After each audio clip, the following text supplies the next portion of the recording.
som da verdade e paz. Histórias pra te despertar. Além do tempo, vem ver o mundo além do que pode crer. Segredos antigos, caminhos novos. Muito bem, pessoal. Estamos aqui novamente para o nosso podcast Além do Templo, né? E hoje nós temos aqui o nosso irmão Marcelo. Fala, Marcelo, e aí, tudo bem? Bom dia a todos. Tudo bem, graças a Deus. Joia! Né, hoje nós temos uma proposta aqui bastante legal, né? Um bate-papo bem extrovertido aqui com o Marcelo. Marcelo é membro da nossa igreja também aqui no Ano Bom, presbítero da nossa igreja, advogado, né? Pai, bem casado, Muito bem. né? Graças a Deus por isso. E nós vamos ter uma boa conversa aqui. Mas antes da gente partir para o nosso assunto aqui, eu queria incentivar você a compartilhar, né, esse podcast, esse bate-papo aqui com outras pessoas, amigos, conhecidos aí nos seus canais. É muito importante. Se você também puder ajudar a gente aí, né, faça isso. Não só compartilhando, mas também fazendo parte aqui desse, que eu chamo de ministério, desse trabalho aqui, que é da nossa igreja. É um trabalho que visa levar, né, as histórias que acontecem além do templo. E se você quiser conhecer também a nossa igreja, a Igreja Presbiteriana do Brasil, aqui no bairro do Ano Bom, você é nosso convidado. Tá? Você está convidado juntamente com a sua família a fazer parte aqui também das nossas atividades. Ok? Então, que Deus abençoe você, que Deus nos abençoe aqui nessa conversa. Vamos lá. Bom, como eu já disse, né, nós temos a alegria aqui de receber esse homem de Deus, um servo dedicado, um exemplo, né, de equilíbrio, né, casado, pai de uma linda filha, né, a Thaís, que também já está casada, né, com o Aleph, graças a Deus por isso. Você me corrija se eu estiver errado, mas você é formado em matemática? Sim. Sim. Fiz faculdade de matemática primeiro, e aí lecionei até 2016, Uhum.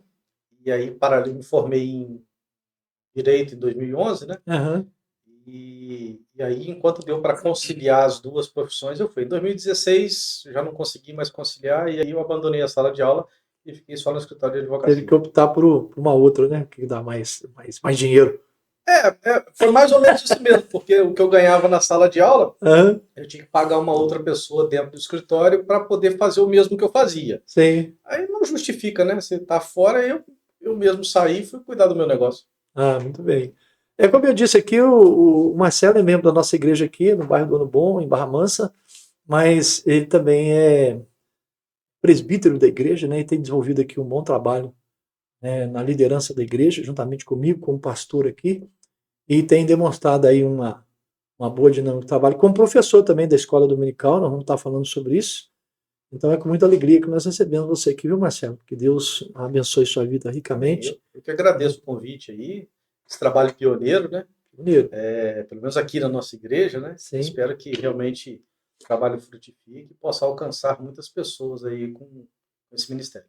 Muito bem. Vamos começar aqui os nossos blocos, né? As perguntas iniciais. Marcelo, como é que foi a sua caminhada de fé? Né? Como é que você cresceu, né, num lar cristão, que seus pais são cristãos, seu Joel, com a dona Diva, né? E descreve pra gente como é que foi, né, a sua infância, adolescência, juventude, a sua caminhada de fé. E se existe alguma lembrança marcante aí que você possa destacar pra gente aqui, tá?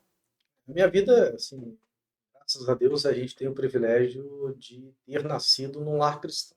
Os pais sempre foram evangélicos e, apesar deles terem alternado aí ao longo da vida aí de algumas denominações, a gente sempre foi educado num lar evangélico. Eu sou de uma família de 4 irmãos, né? Nós somos 4 no total. Então, são 3 homens e uma menina. Meus pais, meu pai é original de Campos, aí veio para Barra Mansa. Minha mãe lá de Santa Margarida, de Minas, também veio para Barra Mansa. E os dois se encontraram aqui e constituíram família. Então, meu pai vai fazer 88 anos agora, dia 9 de novembro. Minha mãe com 77. Então, assim, é uma família bem longínqua. Então, a gente sempre morou lá no bairro Vista Alegre, um bairro, hoje está bem grande, mas quando nós fomos para lá, era um bairro assim, bem precário, sem energia, sem esgoto, sem cobertura de linha de ônibus pública e tal.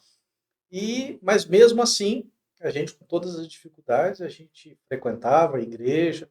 Meu pai sempre foi um homem de muita oração Aham. e nos criou numa igreja evangélica. Quando eu tinha aproximadamente 12 anos, meu pai se aventurou e resolveu nos levar todos para Campos. E aí eu fui para lá com em torno de 12 anos, e lá nós nos filiamos a uma igreja presbiteriana, Sim. e lá a gente realmente se identificou com a igreja. Meu irmão mais velho, que é o Joel Júnior, começou a se interessar pelas pregações, e aí ele se envolveu na liderança de um grupo que, na época, teve até um problema jurídico, chamava Novo Som também. Ah, sim. E aí eles Acho que é o faziam. Adventista que tem esse grupo aí, Novo Som. O Novo Som tem ainda hoje, né? Eles estão Tem, aí até tem. hoje, que é o mesmo grupo. E aí eles tinha uma banda muito bem estruturada, e o Júnior, que a gente chama de Júnior, né? Ele era o orador do grupo. Ah, tá. E isso a gente se envolveu muito na igreja. A igreja, graças a Deus, cresceu com esse trabalho também. E aí, quando foi em 88 para 89, meu pai arrumou um emprego aqui na CSN, e aí voltaram todos. Eu ainda fiquei um tempo lá sozinho em Campos, mas aí eu não tenho dom para ficar sozinho mesmo. Hum. E aí eu peguei e voltei para Barra Mansa também. E aí, logo em seguida, eu conheci a Adriane também, a gente começou a namorar, conhecemos aqui nessa igreja mesmo. A vida cristã começou a gente tomar proporções realmente depois que a gente começou a frequentar aqui. Sim. Até então a gente era aquele, não vou falar aquele membro de banco não, né? A gente Uhum. participava das coisas e tal, mas parte de liderança mesmo a gente começou a exercer quando a gente veio para cá, para a Igreja do Ano Ano bom. Bom. Graças a Deus a nossa igreja aqui ela é bem ativa, né? E ela propõe mesmo a todos que frequentam aqui uma dinâmica de trabalho, né? A gente, o pastor principalmente aqui, põe o povo para trabalhar, né? Não trabalha sozinho, não. Mas o Marcelo ele é formado em matemática e direito também, e hoje ele exerce mais o direito, né? Mas a matemática não tem como fugir dela, né, Marcelo? E eu queria que você falasse para a gente como é que você, né, fez essa transição, né?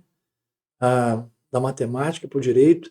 Se já houve momentos em sua fé, né, que você entrou em conflito ou influenciou diretamente as suas decisões na área, especialmente aí do direito, né, da defesa de casos de pessoas, por exemplo.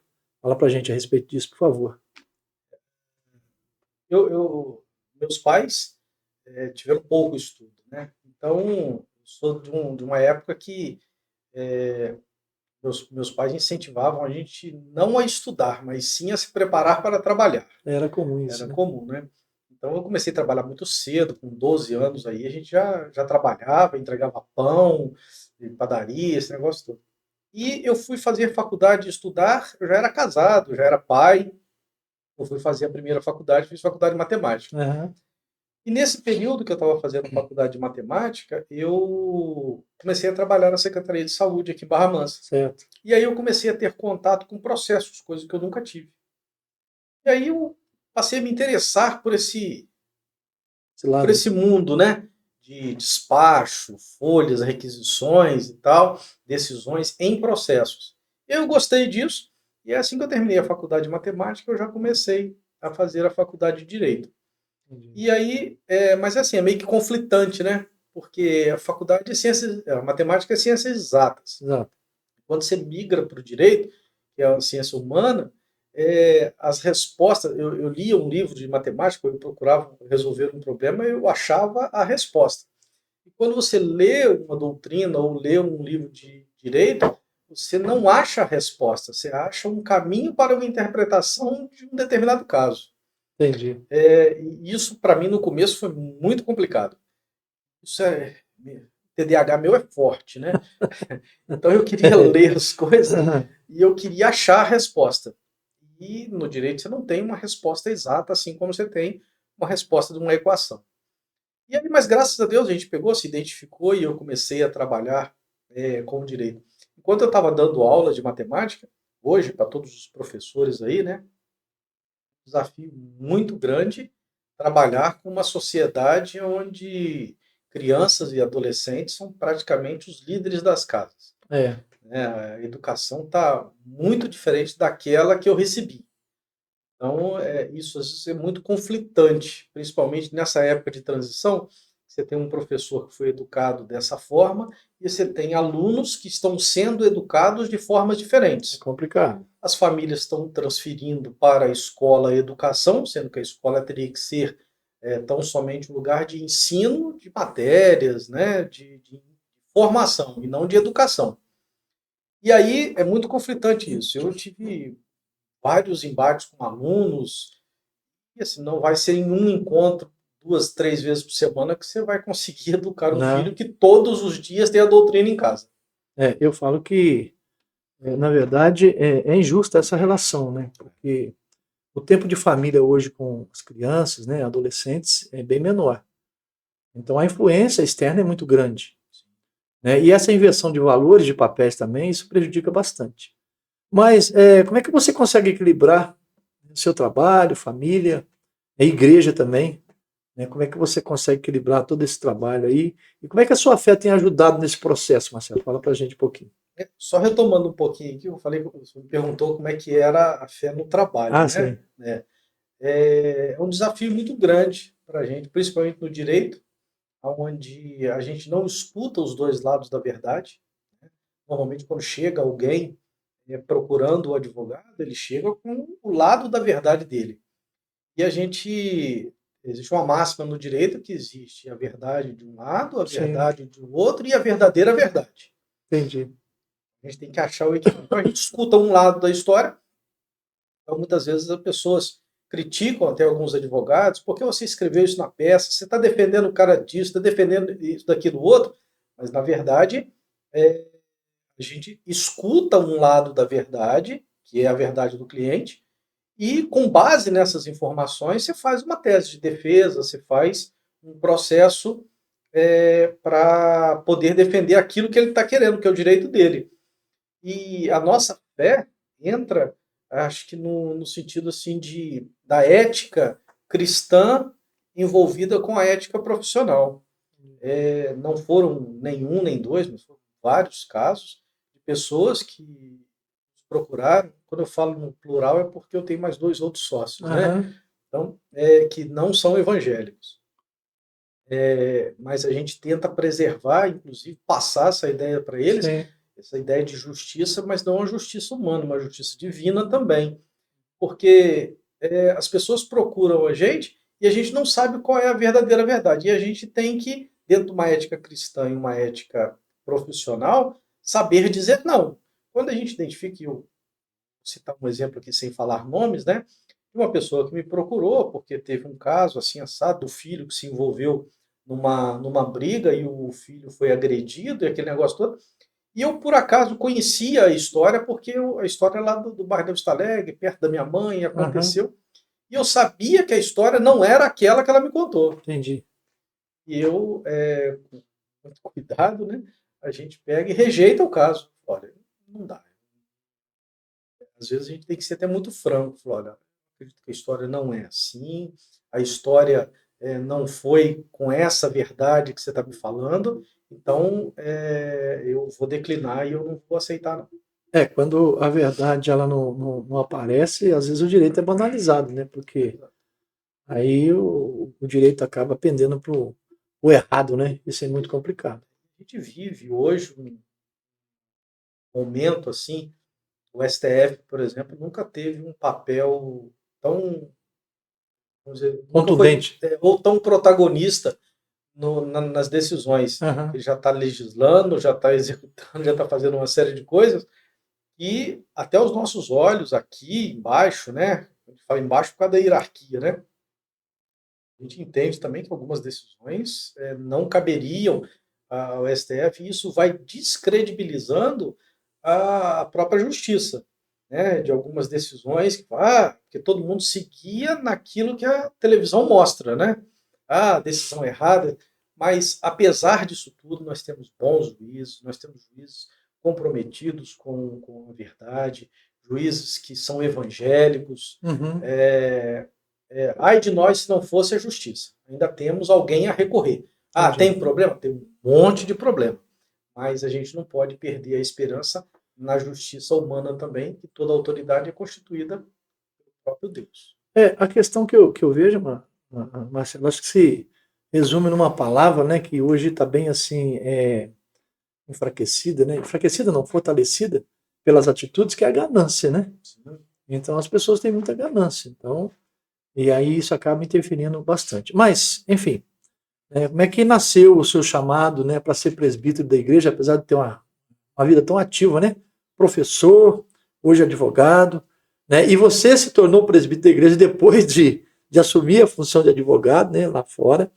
Então, como nasceu o seu chamado para servir como presbítero, e como que você atua ainda, né, como professor da escola dominical? O que você pensa disso? Qual que é a sua motivação para fazer tudo isso aí que você faz?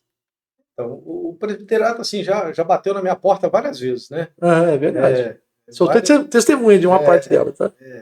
várias vezes já fui indicado para concorrer à eleição para presbítero, mas eu nunca aceitei. Uhum. Já fui diácono durante 10 anos e tal, mas presbítero eu nunca aceitei.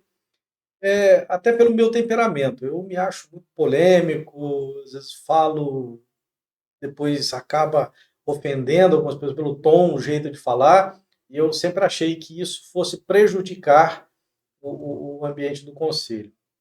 Mas chegou um momento que eu acho que não dá para a gente ficar relutando tanto. Então, eu aceitei a concorrer e aí acabei sendo eleito.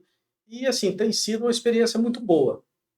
E a gente estava falando sobre os dois lados da verdade, né? A Uhum. nossa igreja tem um sistema de representatividade. Exatamente. Então, nem tudo que acontece na igreja chega para a igreja, né? Então, com os bastidores, e aí eu passei a entender um pouco melhor por que talvez o conselho lá atrás, uma decisão que eu critiquei ou que eu não concordei, por que o conselho tomou, mas é porque eu não tinha conhecimento de algumas coisas que só o conselho tinha. Entendi. E não é bom para a igreja que todos tomem conhecimento disso. Escândalo, preservar o próprio membro, algumas coisas assim. Então, assim, tem sido uma experiência. E, em contrapartida, a gente, quando assume esse cargo, apesar de a gente não ser o alvo, não deve ser o espelho das pessoas dentro da igreja, o espelho tem que ser sempre Cristo, porque se for se espelhar em mim, se espelhar no pastor, vai ver que a gente tem erros, que a gente comete erros, Com que a certeza. gente erra, peca, e somos iguais a todos os outros. O espelho tem que ser sempre Cristo, mas a gente acaba sendo uma referência para outros. Isso às vezes pesa. Como a igreja trabalha com esse sistema representativo de governo, onde, né, alguns irmãos são escolhidos, né, pela Assembleia da Igreja para representá-los, a nossa responsabilidade é muito grande, né, do pastor e dos presbíteros. No nosso caso hoje, queridos, nós temos aqui na nossa igreja 8 presbíteros. Nosso conselho é formado por 8 presbíteros que têm a responsabilidade, né, de gerir as decisões relacionadas aos membros da igreja. Para isso, nós temos um manual de instruções, que nós chamamos de Constituição da Igreja Presbiteriana do Brasil, né, que nos dá aí, então, todo o caminho, todos os passos a percorrer nessa administração. Mas, como eu disse, né, você é professor da escola dominical também. O que você fala sobre isso? Qual tem sido a sua experiência, né, como professor da escola dominical e o que te mais motiva também no ministério do ensino na igreja? A escola dominical é uma ferramenta enorme que a igreja tem.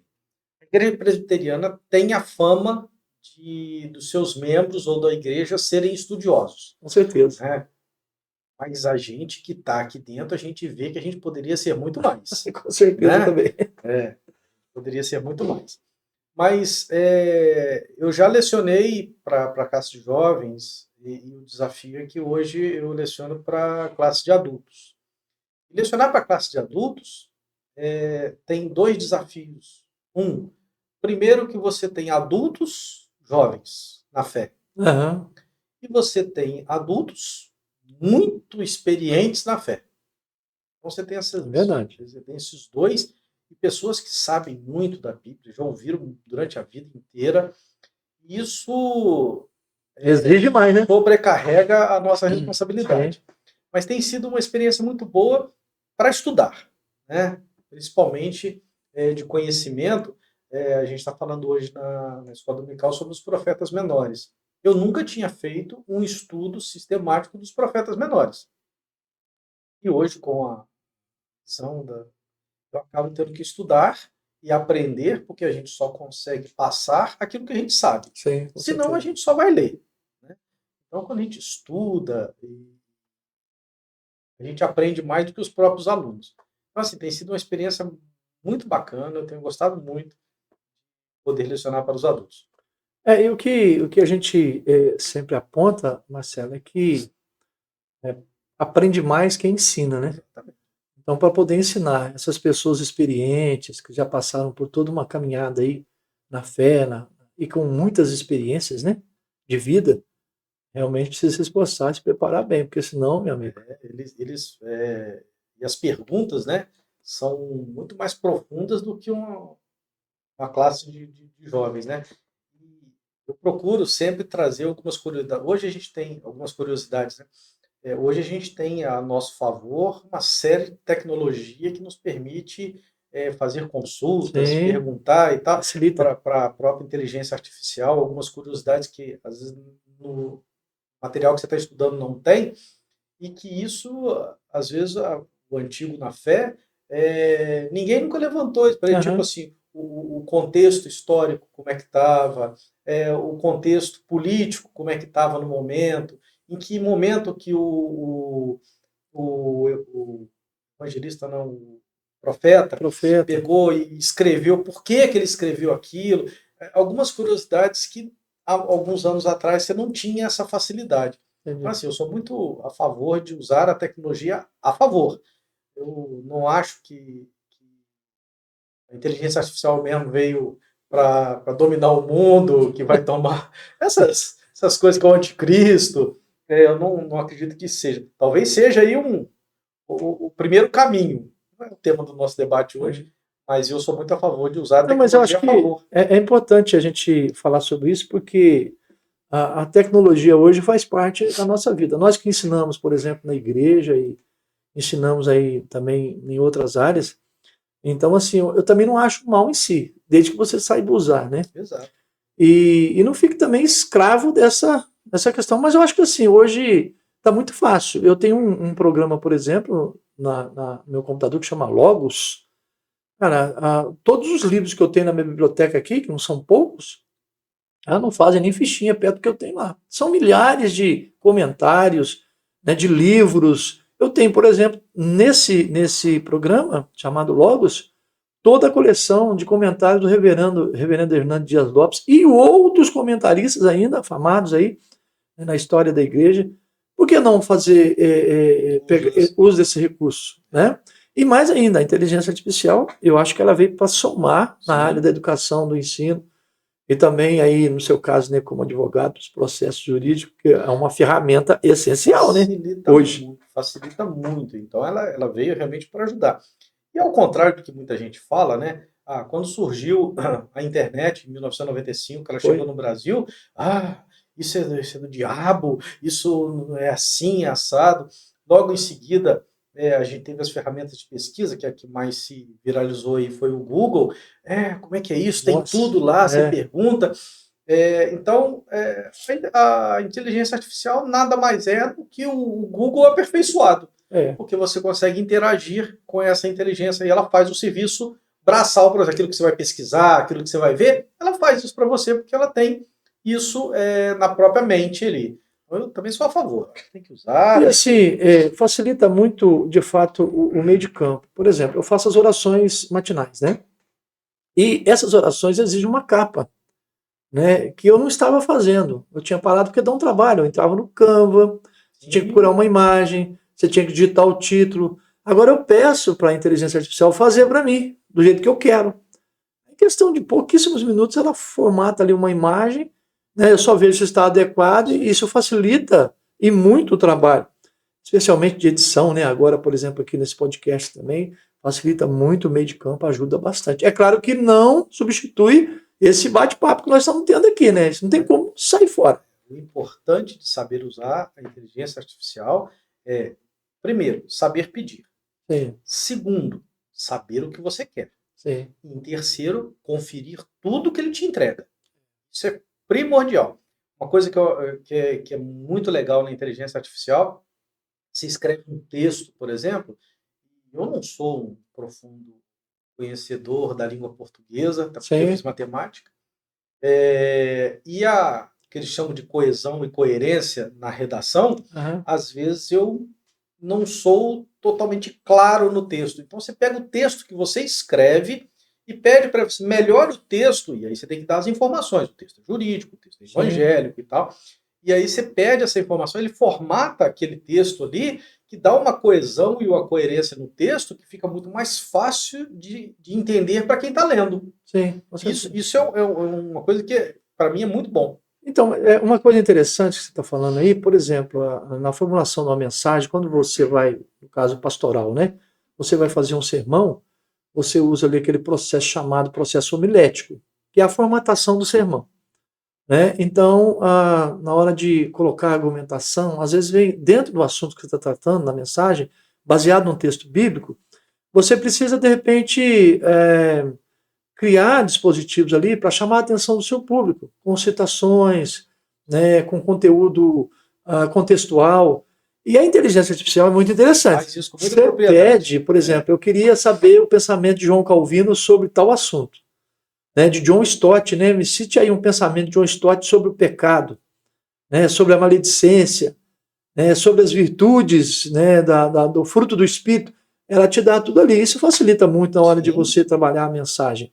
Porque se não fosse assim, você teria que recorrer a um livro, você teria que recorrer a um comentário bíblico, né, e a todo um arsenal que você tem, por assim dizer, né, pensando dessa forma, de conteúdo para poder escrever e colocar ali. E a inteligência artificial, Ajuda na verdade, muito. ela pega... Na minha opinião, ajuda muito. A inteligência artificial, ela pega e faz justamente, ela compila essas informações... Sim. que você teria que procurar de vários lugares, ela faz essa pesquisa para você e te traz compilado. Uhum. A gente ganha, na verdade, assim, a inteligência artificial veio para fazer o serviço braçal. Sim.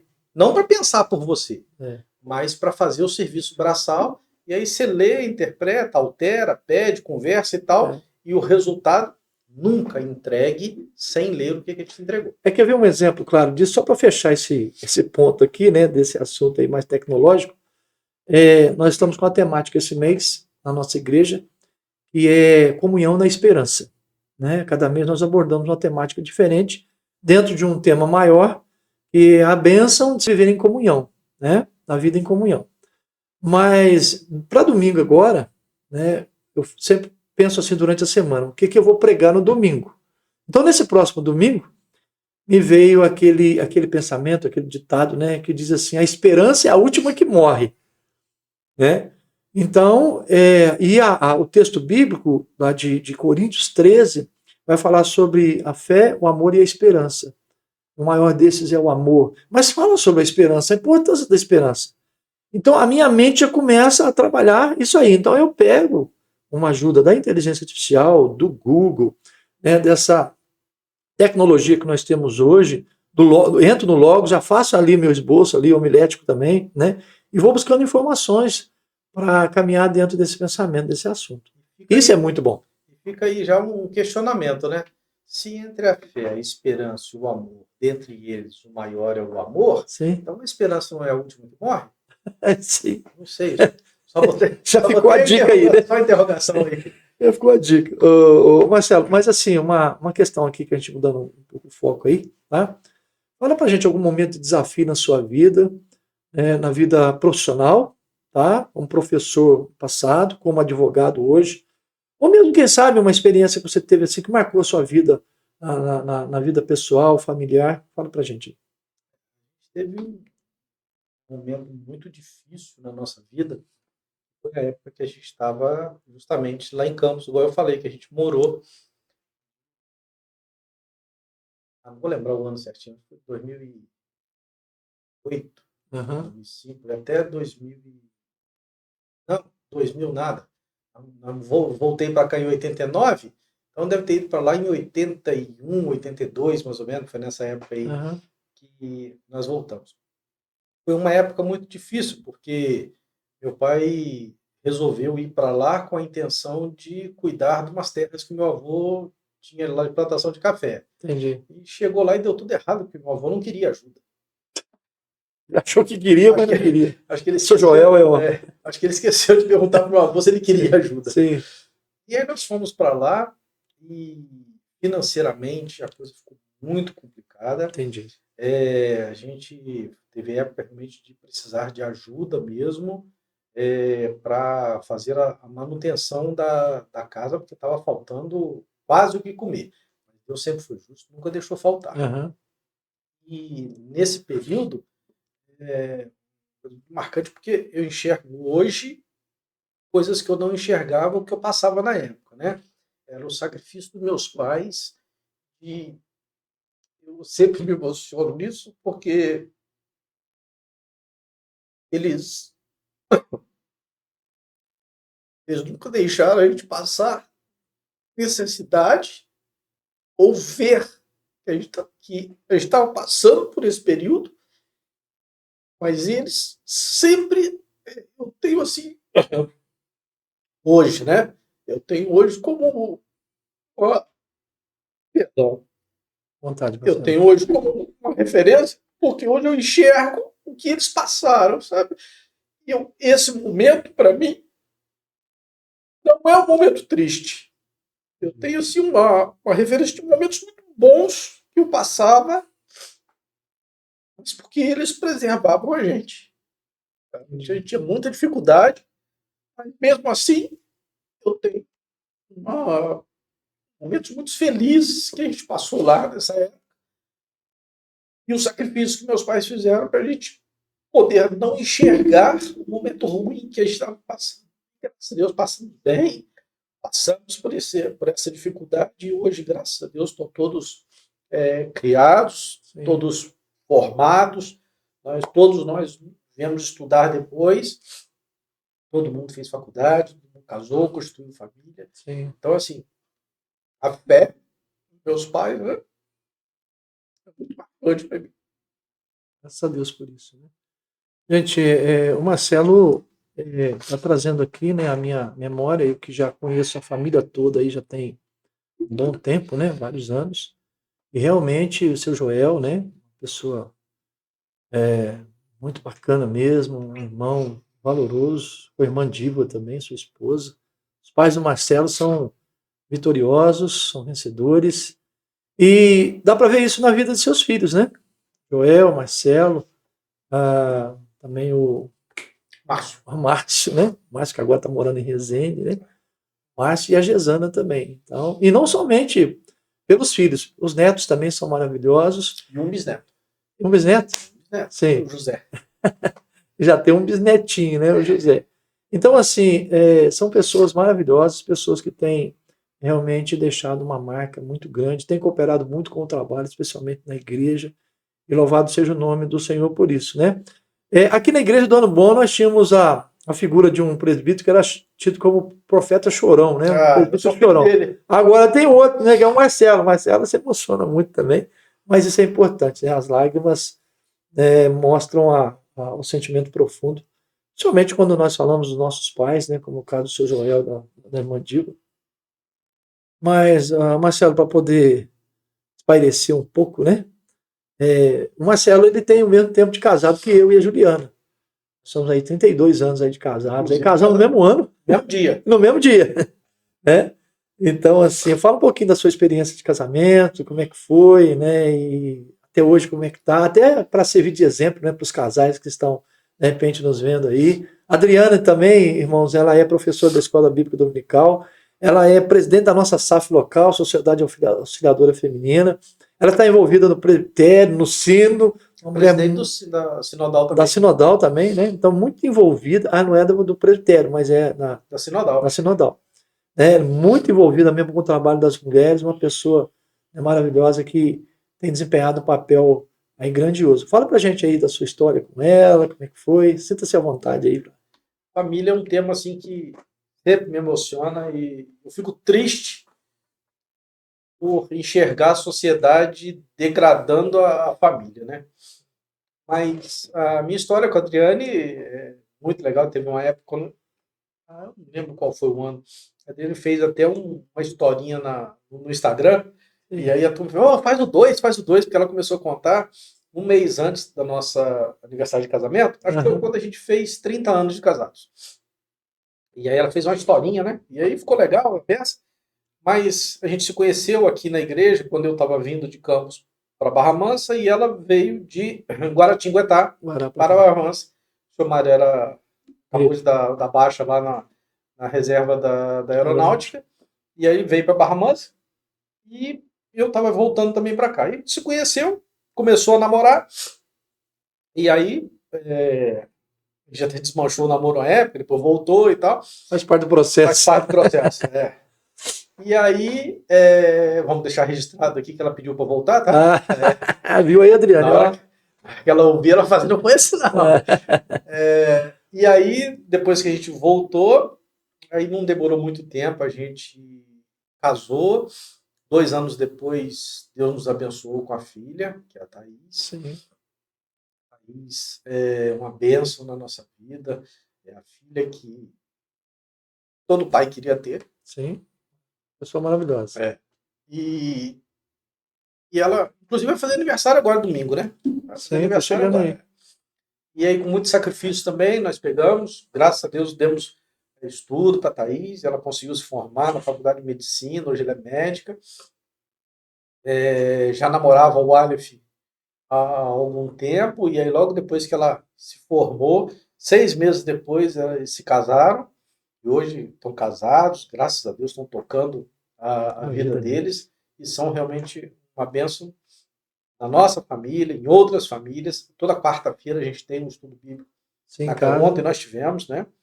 O estudo bíblico na casa deles, uma iniciativa deles, né? Nem foi que eu que peguei, vamos fazer e tal, não, foi dela. Agora aumentou o grupo lá, né? Porque as famílias estão conglomerando lá. No prédio lá agora está morando eu, minha irmã, minha mãe e mais a Thaís. Então, temos maravilha. 4 apartamentos lá no prédio lá que pertence à família. Pertence à mesma família.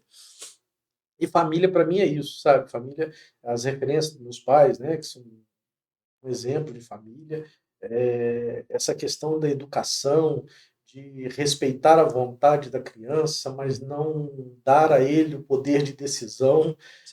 Criança, a gente tem que ensinar o que é certo, o que é errado, e até uma certa idade, a decisão são dos pais. Né? Uma vez eu ouvi um depoimento de uma pessoa, falou que o filho dele, acho que tinha 9 ou 10 anos, se trancava no quarto e ninguém conseguia entrar. E aí eu falei para ele, cara, se fosse comigo, eu tirava a porta do quarto. A partir de hoje, seu quarto não tem mais porta. Porque na minha casa, quem manda sou eu. Não é você. Você quer privacidade? Deixa para quando você tiver idade, para você bancar a sua vida, e aí você vai morar sozinho. Quando você mora aqui dentro, quem manda aqui sou eu. Eu tirava a porta do quarto. É isso aí. Mas hoje em dia a educação está muito diferente. E essa ideia de família, para mim, é algo primordial. Tudo que eu faço, a Adriane, de vez em quando briga comigo, né? Você não gosta de fazer nada sozinho, não faz nada. Não, eu gosto sempre de estar rodeado de pessoas. Vamos passear, a gente chama um amigo, chama para almoçar, vamos sair para fazer ali. Sempre rodeado de pessoas. Eu acho que família é realmente a obra divina para a sociedade se manter. Com certeza. E a gente percebe, irmãos, que essa família, né, ela tem sido realmente marcante na vida da nossa igreja, muito querida aqui, né, tanto um quanto o outro. E família que tem uma história de vitória sempre para contar. Né? O podcast aqui, Além do Tempo, ele traz essa característica de apresentar a nossa história além do tempo, porque muita gente não conhece, não sabe das nossas experiências, na nossa vivência lá fora, enfim. Mas o que você deixaria, já partindo aqui para o final do nosso bate-papo, Marcelo, né, para quem está nos vendo e nos ouvindo aqui, que mensagem você deixaria para essas pessoas, né, baseado no seu exemplo, no modelo que você tem de vida, para que essas pessoas também pudessem buscar algo especial para suas vidas, como vocês têm, porque dá para ver isso claramente. Não existe uma receita de bolo para isso, Sim. né? Mas eu entendo que o exemplo tem que ser sempre Cristo, né? E esse é o nosso grande exemplo. As pessoas da sociedade servem de referência para a gente se espelhe sempre naquelas pessoas que se mostram tementes a Deus. A palavra de Deus, ela é atual, ela é eficaz, ali tem tudo que a gente precisa, né? A gente não precisa ficar pensando que vai ter um profeta, alguém que vai falar para você nesse tempo, porque não vai ter. O último profeta foi Jesus Cristo, depois dele não tem mais ninguém que fala de Deus para você. Então, a sua vida individual com Deus e buscando sempre melhorar. Acho que a nossa vida tem que ser sempre empática, né? Empatia é algo que parece que se perdeu, né? Empatia, que é se colocar no lugar do outro, isso se perdeu. Você vê uma pessoa passando uma necessidade, a gente, com tantos golpes, com tanta maldade que tem na sociedade, a gente vai acabando ficando anestesiado, frio, né? Frio com essas coisas. Felizmente. E assim, se eu pudesse dar um conselho, justamente a empatia, né? Tentar entender o que o outro está passando, para ver se a gente pode ajudar alguma coisa. Sempre que a gente ajuda alguém, parece que a gente ajuda mais a nós mesmos do que o outro. E fica essa mensagem, né? Que o próprio Senhor Jesus disse que nós devemos amar o próximo como a nós mesmos, né? Então eu conversei aqui hoje, queridos, com o Marcelo Tavares, membro da nossa igreja aqui no Ano Bom, né, que tem uma história e um testemunho de vida maravilhoso. E você que acompanhou até aqui, né? Muito obrigado aí pela sua audiência. Passe esse conteúdo para frente, é muito importante. E lembrar que além do templo, né, é onde a vida acontece de verdade. Nós vimos aqui para o templo, participamos, mas a vida acontece além daqui, na sua família, no seu trabalho, na sua vivência, né, com as pessoas que estão aí ao seu lado. Então, até o próximo episódio, que Deus abençoe você ricamente. Agradeço ao Marcelo de coração, né, por esses momentos aqui, né, e haverão outras vezes, tá, Marcelo? Sempre que precisar, espero não chorar mais, mas espero que... Faz parte. Sempre que precisar, estou à disposição. Eu acho que futuramente, né, você como uma pessoa experiente e que tem aí uma boa vivência e também entendimento das coisas, né, trazer um assunto polêmico aqui, de repente, na sua área, para a gente trabalhar, sobre a questão aí, você abrir um pouquinho aí falando sobre o STF, qual que é a sua visão a respeito disso, outros assuntos a mais, né? Falar, quem sabe, sobre a inteligência artificial também, sua visão a respeito, de forma mais aberta. Acho que vai ser muito importante isso. O direito de família mesmo é uma das especialidades que Olha eu aí. tenho, né? Tá vendo? O direito de família, eu acho que é um tema bem polêmico, que conflita muito com a nossa realidade jurídica que a gente tem e com a nossa perspectiva cristã aqui dentro da igreja. Sim. Então, tem algumas decisões que eu acho que vale a pena a gente comentar, Com certeza. discutir, buscar até participação de outros aí, para saber a opinião das pessoas com relação a isso. Ótimo. Tá? Então, um forte abraço, até o próximo episódio, aí no nome de Jesus. Fica com Deus. Até mais. Histórias para te despertar. Além do templo, vem ver o mundo além do que pode crer. Segredos antigos, caminhos novos. Aqui começa o nosso jogo.